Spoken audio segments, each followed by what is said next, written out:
Welcome to the Love Mondays podcast. My goal is to bring inspiring and authentic guests on the show to help people truly love their Mondays, to really live an intentional life and move way past enduring the workday grind.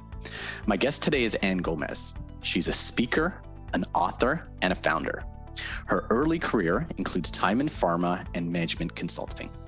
She then founded a company called Clear Concept Inc. in 2004, whose mission is to provide productivity tools, collaborative skills, mindset and well-being practices to help people do their best work. I have the pleasure of being a facilitator at CCI and have learned so much from Ann, Susan, and the team. Ann has also written 2 books that provide practical strategies to own our time and live a much more intentional, productive, and fulfilling life. Ann also truly walks the walk. She has 4 kids, runs a thriving business, has written 2 books. Wow.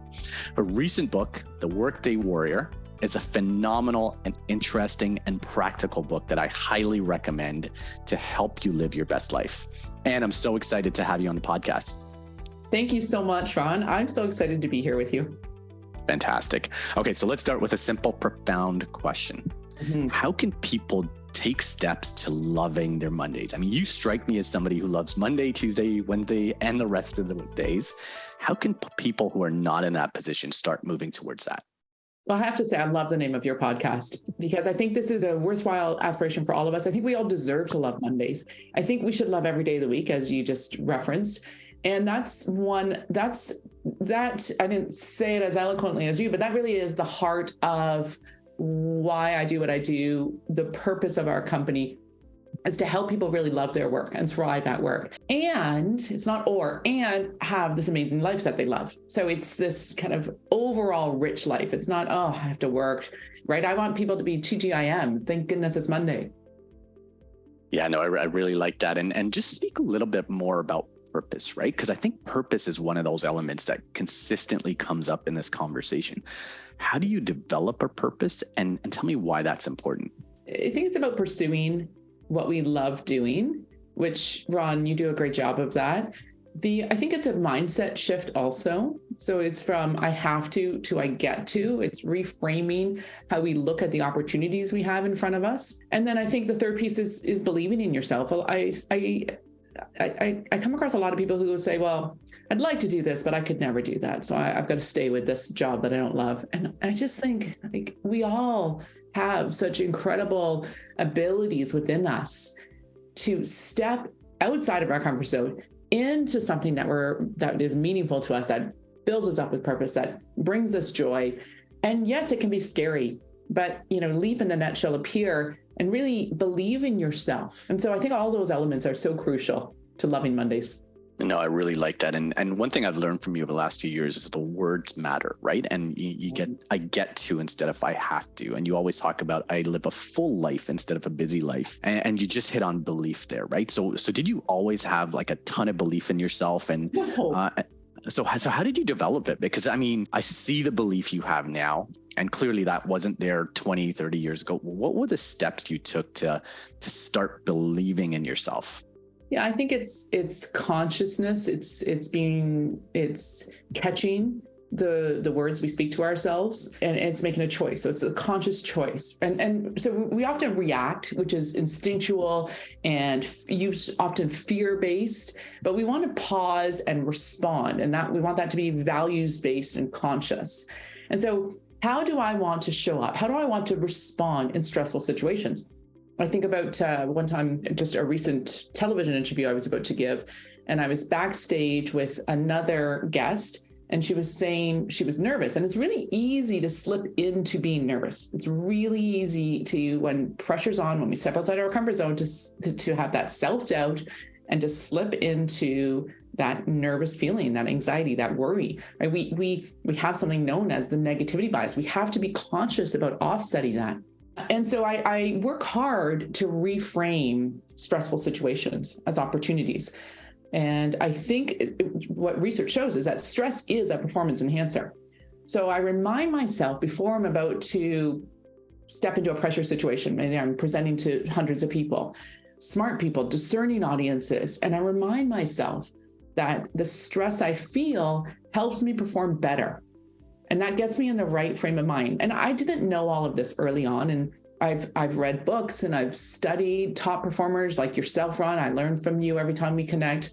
I'm obsessed with how elite performers function. I love to listen to the interviews of professional athletes, of Olympians. I love the interview after the fact, or kind of the profile of them. And I love to lean into their mindset, because this belief that we can do hard things, that we've been preparing for many years for this pressure moment, that's the kind of mindset that helps us thrive. And as I said, I didn't know this. I didn't stumble into this. We aren't born knowing this. We're born with a very entrenched negativity bias.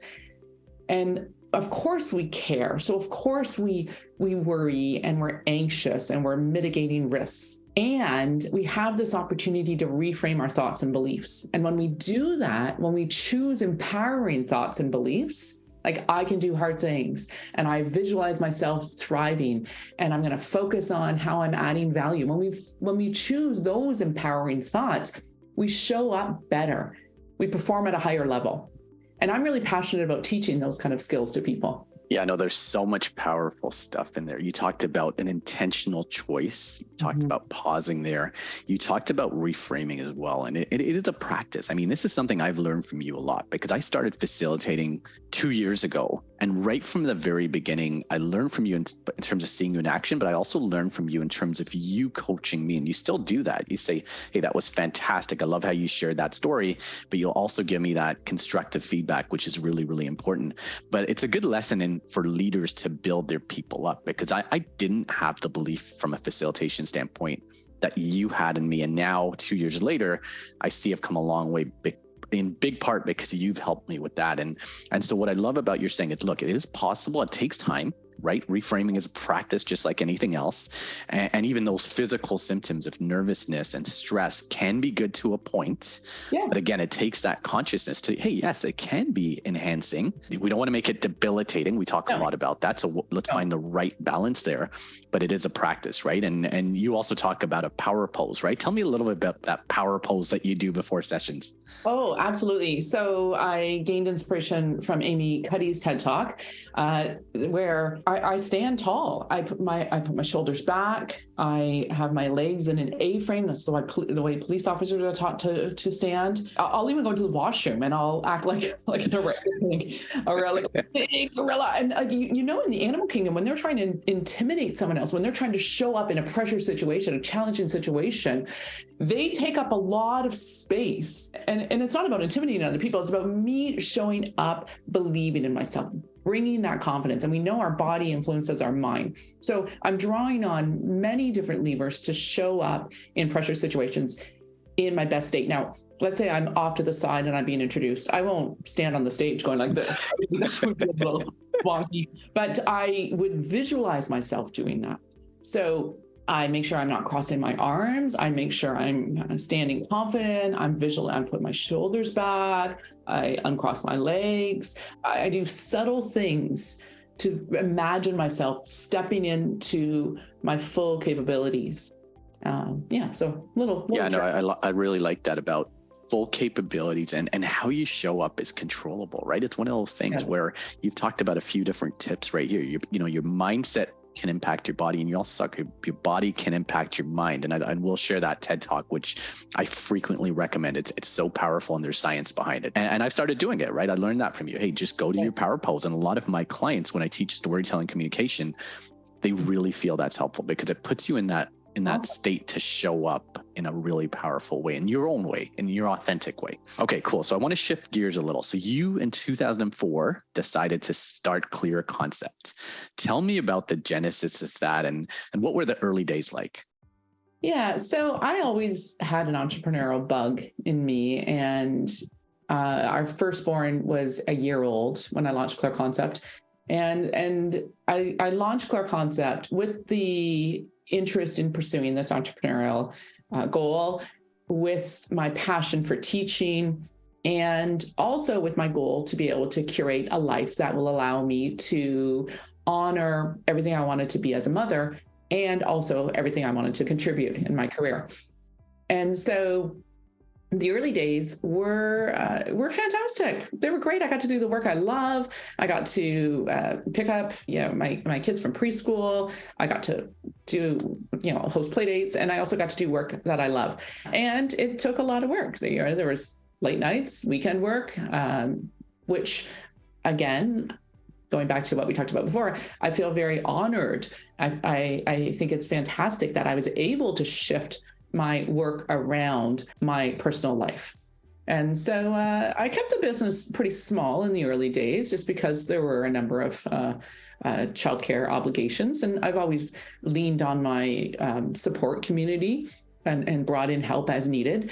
But I felt like I was able to keep the balance as I wanted. And then over the years, I've been able to build a business. Now we have this incredible team, which I feel so fortunate about. Having a team is awesome. That's the one thing I missed most in the early days. It's so much fun. Look at how much fun this conversation is. So much fun to collaborate with people like you, Ron. Yeah, no, and it's pretty cool for me to step into a company where you've been at it for close to 20 years and really see a company that's thriving because of the time and energy and mindset that you've put into it. Speak a little bit about Susan, right? Because a business needs great partnership. So, and I feel like you and Susan Pons, who's the COO, work really well together. Tell me a little bit about Susan and why that works so well.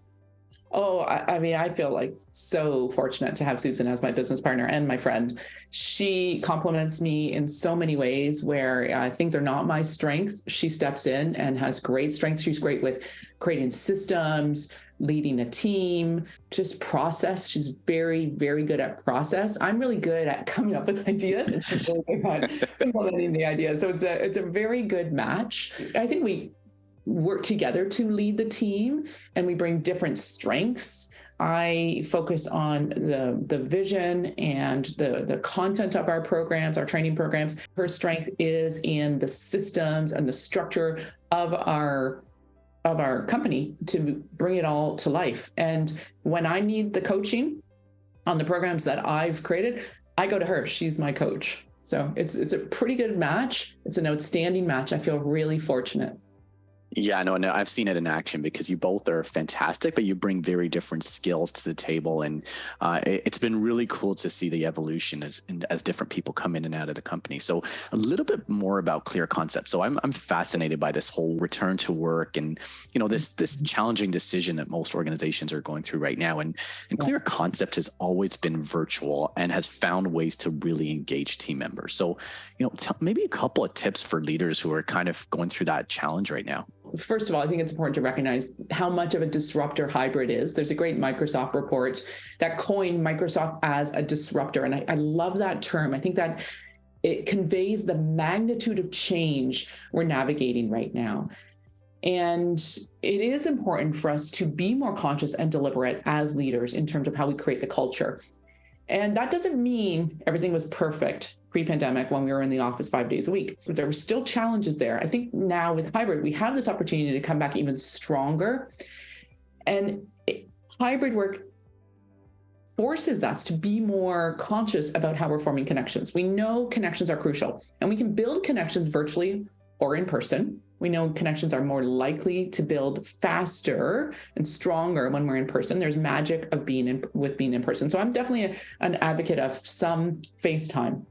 And as you know, Ron, we do pull our team together in person several times a year. There are many opportunities when we're working on site with a client where I'll have a chance to connect with different team members. But we don't just leave the connections to that. We also have lots of virtual opportunities to connect. We have virtual team builders, building activities. We've hired a company called Jam to run many team builders for us, virtual, like scavenger hunts, kind of quiz shows, all sorts of fun stuff, cooking classes. Like there's lots of fun things you can do virtually. And even just informally taking time to connect on a human level before any team meeting, before any one-on-one meeting, just connecting with people. How are you doing? How's that event you were telling me about? How's your dog that you said was going for surgery? Like remember what they tell you and connect. That this is a key part of high performance teams is we take the time to get to know one another. So those are just fun strategies. Yeah. And one thing I learned, so I came from a finance accounting background where it was all, hey, let's get straight into the meeting, into the spreadsheet, into the business. And when I first started Clear Concept, it was a little uncomfortable. We're talking, how's the weather? What was the weekend like and all that? And it was a different environment. But I soon learned, like, I got to know yourself and other team members way faster in a shorter time period. And that trust, that loyalty, that team engagement was way higher because we spent that time. And you always talk about there's an ROI to investing in those conversations, which was a big learning for me, right? Because I think it kind of moved me past that mentality of, hey, we're wasting time to, hey, this is valuable time that's building a high performing team. Yeah, I used to feel the same as you. I think there's some professions like accounting, consulting, law, where every minute counts and there's this pressure to jump right into business. But what we know now is that, and the research supports this, that high performance teams connect. Every meeting starts with a personal connection. Every feedback conversation, every performance review, every negotiation, every team meeting, they start with a personal connection, and that builds trust. And that makes the meeting more productive. It creates a more helpful esprit de corps on the team. So the team functions at a higher level when there are strong connections. In fact, this is considered one of the strongest indicators of the strength of a team. And we help teams measure the strength of their connections. And there's 8 different metrics, like, do conversations flow easily? Do I feel like I can show up as my authentic self? Do I feel comfortable asking them for help? Do I know what their strengths are? Do I know about them personally? Right? Like the fact that I know things about you personally, Ron, like your kids, your passion for soccer, right? Your former work experience, right? Just your overall commitment as a father, as a husband. That knowledge helps us be stronger collaborators. Yeah, and look, it's a high performing team. I think we're both fascinated by, you talked about athletes earlier, but a high performing team in business is a special thing. And I think we've probably both been on, I think Clear Concept is one, but I'm sure you've also been on others. And it is those bonds that you build, right? You have each other's back and you're doing things for the team. And that's where those personal connections really connect to. You truly care about the people you're working with. So we're on the topic of high performance teams. And I love your acronym for high performance teams. It's a program that I love facilitating for you. Tell me about that acronym. Yeah, so the acronym is Trust, Engagement, Autonomy, and Meaning. And makes me very happy that spells team. Trust, Engagement, Autonomy, Meaning. No, I really like it. So is it in that order? Do you build trust first and then go to engagement, autonomy, and meaning? Okay. Yeah, trust is a foundation. Trust is something we're working on all the time. If we don't have trust, then it's really hard to get things done. Stephen Covey wrote a book called The Speed of Trust, and business moves faster when we trust each other. So it is a foundation. And something you said earlier, I'd love to pick up on. Trust isn't something that you check the box on a Tuesday and then you're done for the week. It's like, that's like saying, oh, I slept on Tuesday, I don't have to sleep for the rest of the week. We have to continually be building that muscle, the mindset muscle, the trust muscle, and continue to invest in that. Yeah, no, and I think just like all these things we're talking about, I like the analogy of the muscle. You're building up a muscle and it takes work to build a muscle to the point where you can use it and it becomes natural, right? So I totally agree with you. Trust is built over time and you can erode the trust pretty fast. So it's something we always have to be conscious of and very intentional. You talked about, that intentionality around setting up connections in a virtual environment. Okay, so what's one thing people can do to engage their staff? Prioritize the connections. So be deliberate about when you're coming together in the office. Don't just say, okay, Wednesday is our community day, and then everyone sits on Zoom calls in their office. Like, eat lunch together, plan an event, do some kind of silly contest, have fun. There's another friend of mine Christy Harold wrote a book called The Power of Play. Like, be playful. Joke around. And I'm not saying do this for 8 hours a day. Like, just here and there. Walk the halls. Right? There's this term called high quality connections, HQCs. And just those, hey, Ron, how are you doing? Like, great to see you, and chatting about something specific to you, right? That shows that I'm not just treating you like everybody else. I'm treating you as the unique person you are. Those high quality connections, which can last 15 seconds, create so many benefits across the team: sharper cognition, better error detection, more collaboration, more confidence, even higher immunity. We're social animals.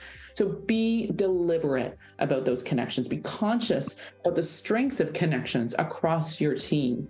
And of course, we can build connections virtually as well. So there are like a hybrid coffee, for example, or virtual coffee is a great option. And I would encourage people to pair up with different members of the team each week. You can even create a spreadsheet and say, okay, Anne and Ron, it's your week to have a virtual coffee. So we decide, okay, let's do Thursday at 3. And there's one rule for our virtual coffee. What do you think it is, Ron? Just talk about work? No, I'm just kidding. Talk about anything other than work, exactly. Right? Just to build those connections. Yeah, anything other than work. Yeah.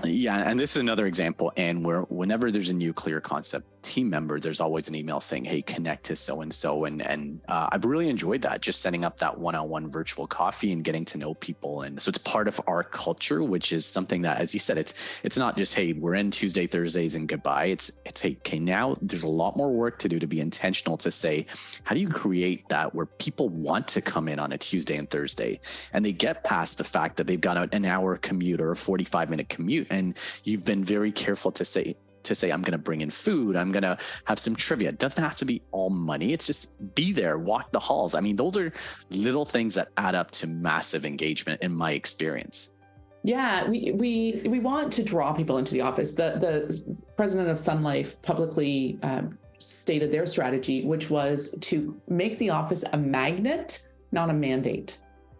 And I love that. So what can you do to draw people in? And you don't, like as the leader, you don't have to put this all on yourself. Assign culture champions, right? So this week could be, Ron and Anne's turn to create the special thing that's going to happen in the office. And it could be under half an hour. It doesn't have to be a huge amount of time. But we say, okay, let's organize a guess whose baby picture it is, or draw your superpower, just share, like, let's meet in the lunchroom and share our special talents, or, I can juggle, or whatever it is, right? Like, just doesn't matter what it is. We can rotate who's in charge of being, creating that kind of culture. Yeah, and I think that's such a cool suggestion to see who has the passion for it and let them shine where they need to, right? I have this friend, her name's Natasha, and she's helped me so much in my business because she's got a spectacular ability to do presentations and graphic arts and things like that. And so when we work together, she started putting videos on the TVs, on all kinds of stuff to engage the whole staff. And it just started with me, hey, are you interested? And she just took it to the next level. So it's just another, I think it's such a practical strategy to say, who are your culture champions to become a magnet, not a mandate. I really love that. I think that's a great way of putting it. Okay, so let's move to your book, The Workday Warrior, and congratulations. I've seen you on so many TV interviews, and I know there's tremendous amounts of work and time and effort and 20, 30 years of learning to get to that. So tell me about your book. How did you come up with Workday Warrior? Well, it's a bit of a spin-off of my first book, Email Warrior, which is a program we designed going back like 10 years ago, because email is a bit of a challenge for busy people. And so Workday Warrior is all about how can we thrive at work? And it's not about working harder, because people are already working pretty hard. It's about feeling like you're more in flow, like a true warrior. When you watch them, they are truly in their flow state, right? It's almost like mythical. You watch them and it's amazing how they can navigate their arena. And so Workday Warrior is about someone who's dealing with a very full career and thrives in that situation. And I believe that that's within all of us to get there. Fantastic. So tell me about your framework: clarify, fortify, simplify. Tell me how you got to that, and tell me a little bit more about that. Yeah. So we've been honing this program for 20 years, and it is really based on addressing the 3 most common time challenges, most prevalent time challenges in this day and age, and then 3 tools to help people better navigate full careers. So the first step is clarify. And this is all about being really clear on what your core priorities are. And we can do this in our personal life and in our professional life. But speaking from a professional perspective, a lot of people feel they're spread thin. It's almost like they're playing whack-a-mole with all of their projects and priorities. And of course, that quote, when everything's a priority, nothing's a priority, kicks into gear. And so this clarity around what's most important at this time. There could be other projects you want to get to eventually. I call those future priorities. But what's most important at this time? And so those could be leading your team, could be serving your clients, it could be developing products, it could be overseeing marketing. Like, everyone's role is different, and each individual needs to define what their core priorities are. And as leaders, we want to help our team members define their core priorities so we can help them prioritize. But that clarity is so important. So we know what we're saying yes to, and we know what we're saying not now to. Because when we concentrate as opposed to dilute our efforts, we make faster progress, we feel more fulfilled, right? It's easier to get time on people's calendars. Like as an individual and as teams, we are more effective when we concentrate our efforts. So the core priorities is a game changer, really, really important, especially as leaders, because we set the tone. If we as leaders ask our team to focus on 8 different priorities, then we're basically throwing an anchor into the water and limiting the progress, which is very frustrating, right? It's the opposite of what motivates people. Yeah, thank you. And I want to go to, is there a core number priority? 3 to 5's in my mind for some reason. 3. Okay, perfect. That's the magic number. And I love your example of one of the things you want to do, and not now is the category, it's a podcast, right? Kind of what we're doing, but you want to host one. But in your book, you talked about consciously doing zero or putting zero effort into it in order for you to stick to the 3 core priorities, right? So it's important to say not now and maybe no. I don't know if no is in the vocabulary as well, but talk to me a little bit about that journey. Yeah, absolutely. So I'm so intrigued by your podcast, Ron. I'm so tempted to say, let's book half an hour call. And I just want to learn what it's like to run a podcast. And the conscious decision to say launching a podcast is a future priority helps me just realize that that's not a good use of my time. I'd rather spend time talking to you about my core priorities. And of course, there's always room for supporting tasks, right? Where we want to support our collaborators as well. But I find it gives me a lot of clarity. I'm a little bit of a chase the bright, shiny new type of person. And Susan is very good at managing me on this because I'll say, I have an idea, right? And new ideas are so much fun to pursue. Yes. Really dilute our impact. And it's okay to shift priorities. But when something new, when a new opportunity presents, we want to consciously decide, am I going to park this current priority and take on this new priority, right? So it's a conscious decision. It's not like, I'll do it all. So what about a person who maybe has a leader who has 10 priorities they're passing on to them?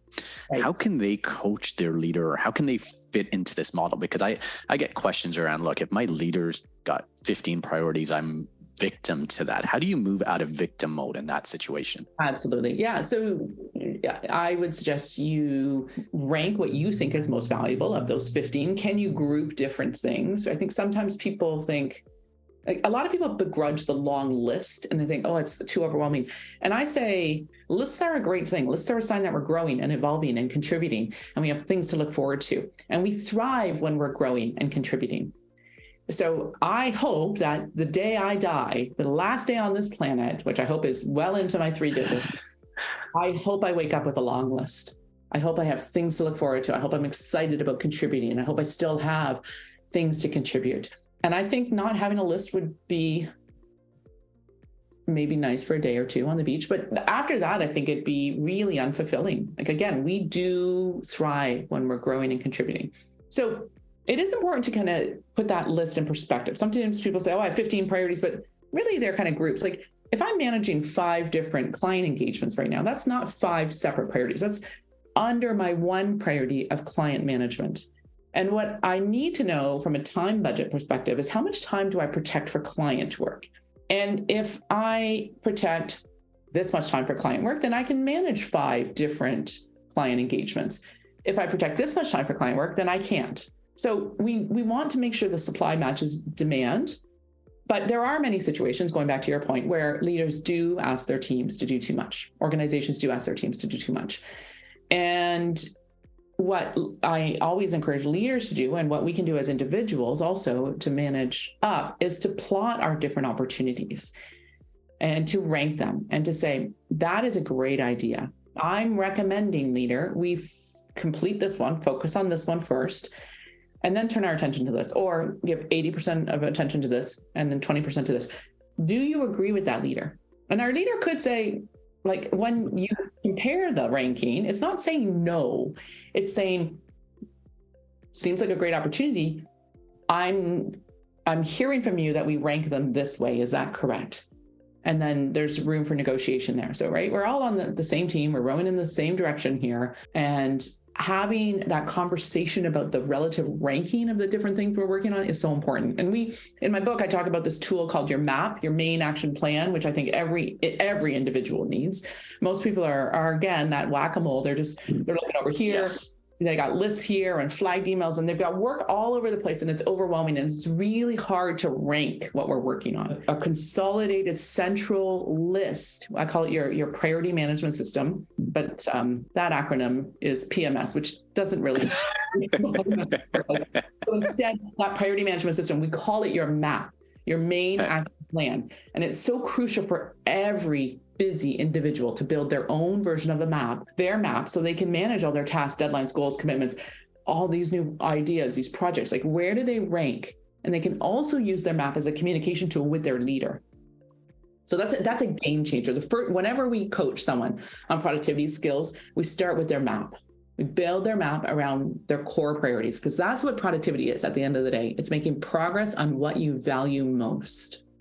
Yeah, and it's one of those things that's so important. It was a game changer for me. And, even I've gotten to the habit now. So last night I was feeling a little overwhelmed. So I made a little list of here's the 7-8 things I want to get done tomorrow. And I know I'm not going to get them all done, but if they spill into the weekend, I'm fine, because similar to you, I run my own business, and it's about ensuring I make time for the most important things. But even just that little act of writing down, here's the things, the little things and the big things. Helped me calm down, probably gave me a better night's sleep, and I'm in much better shape today.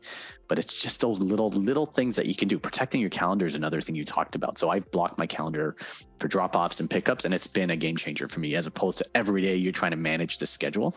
So it's little things like that. And even as an employee, even when I was very junior, block off that lunch when you can, because then it doesn't get hijacked. And so there's little tips that we can all do. Okay, so let's go to the next element. So you talked about clarifying. Let's go to fortify.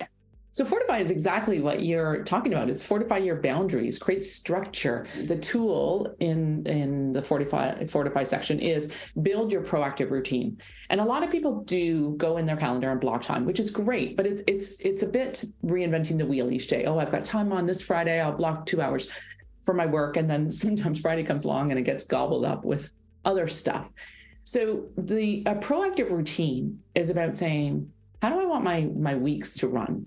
When am I going to protect time for my independent focus work? When am I going to protect time for my collaborative meetings? When am I going to protect time just to walk the floor or to reach out to colleagues, right?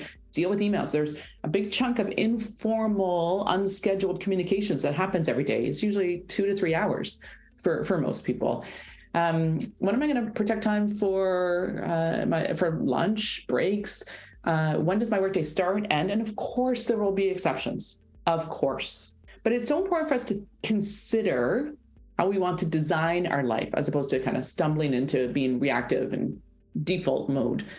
So designing our ideal life around our energy oscillations, we all have energy oscillations throughout the day. Most of the population has peak energy at the beginning of the day, and then a trough of energy, low energy, 7 hours after they wake, and then a recovery, late afternoon, early evening. That's most of the population. Early birds start way earlier than the rest of us.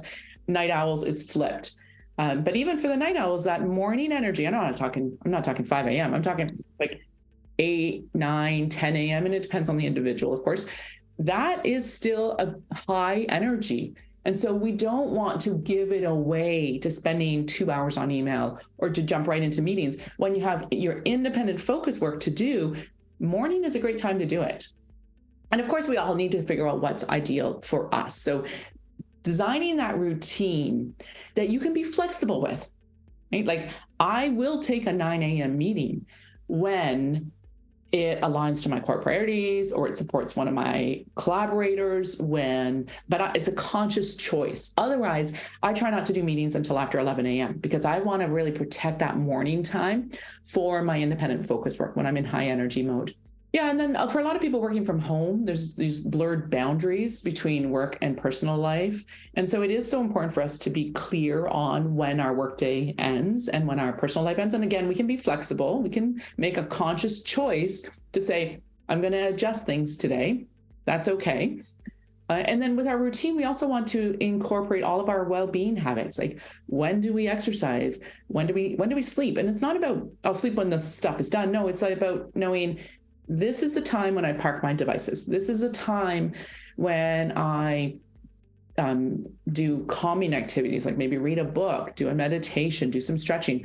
And this is what I'm doing to protect a full night of sleep. Right? Here's when I meditate. Here's what my gratitude practice is. Here's when I protect time for the relationships I value most.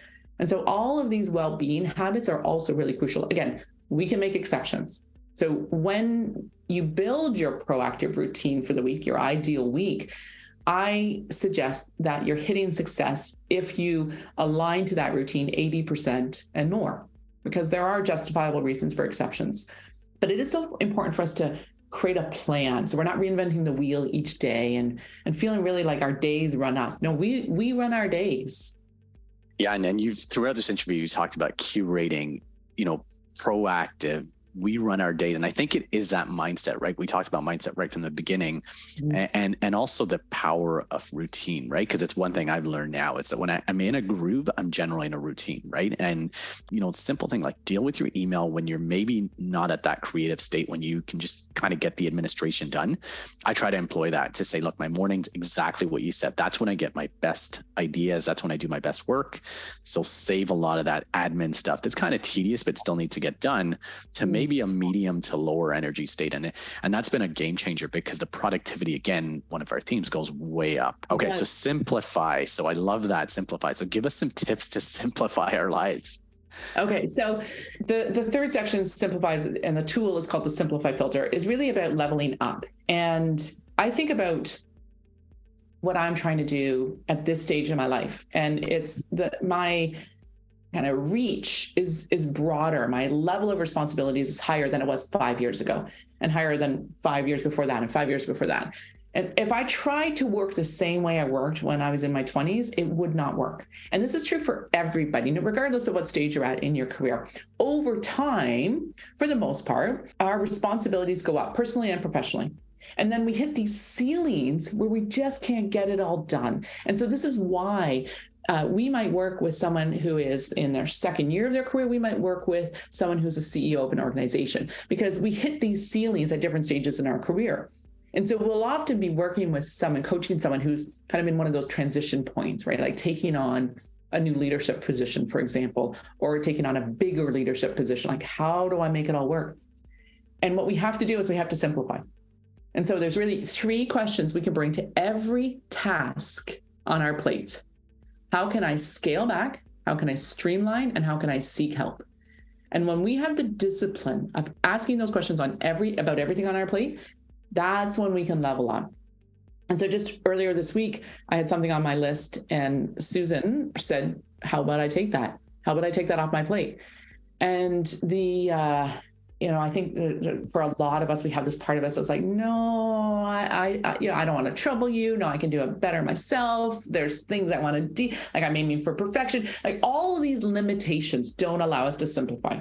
But out of necessity, because I am stepping into a busier phase of life, I accepted that help. I said, yes, and I should have actually asked for help before it came offering. But it is so important for us to really lean into, where is it possible to scale back, streamline, seek help? And I'm not suggesting shoddy quality, cutting corners. I'm suggesting, like with scale back, for example, being clear on core priorities and not delving into kind of new projects that are taken away from current projects. It's okay to shift gears, as I said, but be conscious about that. Does it need to be a 1 hour meeting? Can it be a half an hour meeting? And another mindset I think that fits into scale back, streamline, seek help is, what can I do to navigate through this challenging situation with ease? I think a lot of the things we do sometimes make life difficult, more difficult than it needs to be. And so how can I not fight against this situation? How can I manage this so it's easy? And being curious and open to those possibilities really is a strength. And I see this with senior leaders. I see this with really effective people, is they don't overcomplicate things. They accept help. they aim for high quality, but not perfection. So the simplify filter is a skill that we can all learn. Some people are better at it than others, but it doesn't matter where you are in that continuum, you can level up. And in my book, I share a number of different strategies to help people simplify. Yeah, and it's a wonderful skill around delegation and in reframing it to use, you're actually doing a service to your team members. You're leveling up the whole organization. An important reminder, you're still aiming for excellent quality. I mean, I've seen that. It's still going to be excellent, but we're just going to do it a different way and help the team grow. So you are an example of a workday warrior. So how did you manage to write a book, run your business, and have a really full personal life? Like, what were some things you did to build that proactive routine? So I lean on the proactive routine. I had time carved out in my day, and it was in the morning to write and edit. And the edit phase is 5 times longer than the writing phase. You write the book and you're like, I'm done. So I carved out time and I made it a habit. Even when I'd wake up, start my day, and I'd say, oh my gosh, there's so many urgent things that need to happen. And a big project, a long-term project, there's this temptation. It's not urgent today because I'm working on this project for many months. It's tempting to put it off.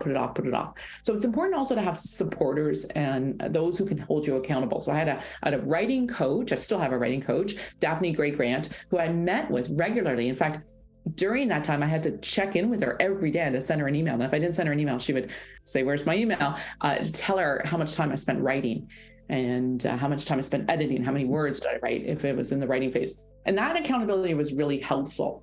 That helped me stay true to my routine and start with the important instead of the urgent. So the routine was a big part of it. Also leaning on help. Like any big project is not done in isolation. I worked with an excellent editor, as I already said. I had a great writing coach. I have an amazing book agent, an incredible Rob Fire, and a great publishing team at Dundurn. And then my team at Clear Concept, right? Like they all rallied around and supported. So it really is lean into your community, which is part of the Simplify filter, and build the routines. And then, of course, my book was one of the core priorities, right? I said no to other things while I was writing the book. It wasn't the only thing I did. I believe we can have 3 core priorities. There's research to support that. And so I still was able to service clients and lead the team. I wasn't able to do other projects, but that was a conscious decision. And I'm glad I made that conscious decision. I wanted to write the book for a long time. I think a lot of people have these dreams that are bottled up inside of them. And it is so important for us to put together a plan and figure out a way to integrate what we value most into our lives. Yeah, no, congratulations. I think that's so cool that you had that accountability partner, because accountability, and you always talk about deadlines, the magic of deadlines and things like that. That accountability partner is so helpful, right? To just say, hey, did you get that daily email? And those little chunks of time or big chunks of time add up to massive productivity, right? So you coming out with the final book, it's those the daily work that you put in that accumulates into the phenomenal book that you have there. So congrats on the book.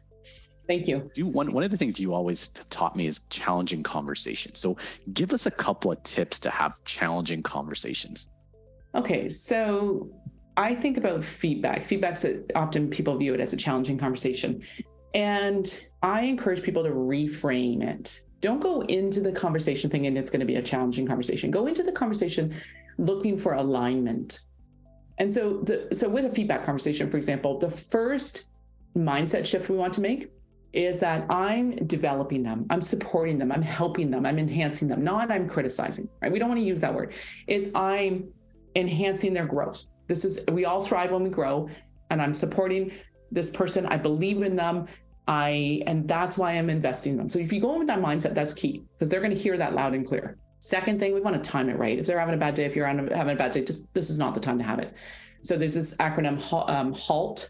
Hungry, angry, lonely, tired, not a good time to have a conversation. Go have a good sleep, come back, have a conversation the next day. Don't wait 3 months for performance review season. Within a week is the recommendation, right? No surprises.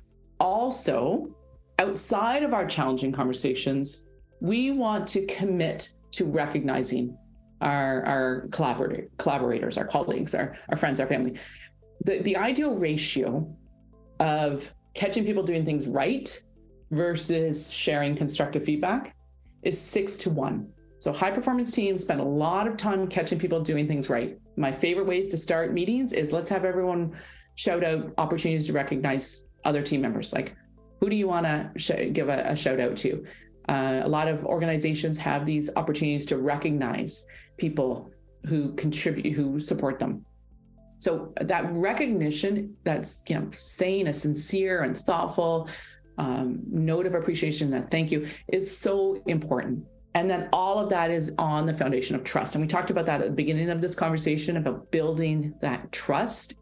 And all of that needs to be in place for us to have a challenging conversation. Yeah, no, and that 6-1 ratio was something that became such a practical tip for me. It's just recognize people in the moment. I love the energy you brought. Hey, and it doesn't have to be the massive projects and milestones. And it really was a game changer. So these little tips and tricks, I think they're complete game changers. This time has absolutely flown by. So thank you. Congratulations on the book. Congratulations on your speaking. And I look forward to partnering you. Any last words? Ron, I just admire you so much. This has been such a pleasure. Thank you so much for the opportunity to chat. Thank you so much, Anne. Have a fantastic day. You too. Thanks.